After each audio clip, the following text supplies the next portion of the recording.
आज আমি রান্না করব কলাইয়ের ডাল দিয়ে পালক শাক। তো ভিডিও ক্লিপ লিয়া ভুলে গেছিলাম আমি।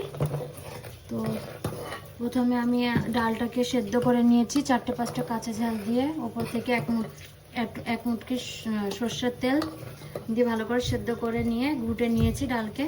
তারপরে গরম জল দিয়ে এখন এটাকে ফোটাচ্ছি। আর এখানে আছে আদা মৌরি, এইটাকে বেটে নেব। তারপরে ডালটাকে ফোড়ন দিয়ে দেবো। কড়াইয়ে পরিমাণ মতো তেল নিয়ে নিয়েছি, এবারটা তেলটাকে গরম করে নেবো। তারপরে এর মধ্যে দেবো পাঁচফোড়ন। मैं इसमें पाँचफोरन দিয়ে দিয়েছি। यहाँ पे दे दी জিরে বাটা, আদা বাটা। আমি এখানে মৌরি আদা বাটা দিয়ে দিয়েছি।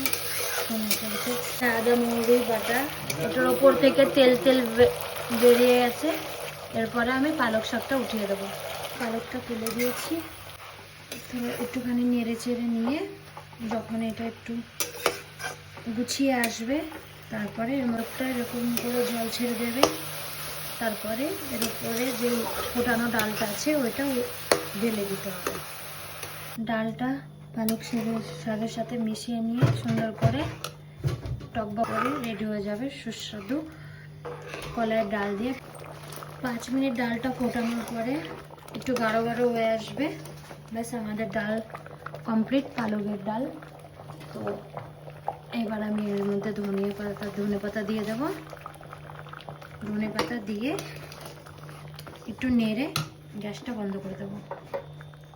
ব্যাস আমার পালক ডাল তৈরি খাওয়ার জন্য। খুব ইয়াম্মি হয় এই ডাল পালকটা। একবার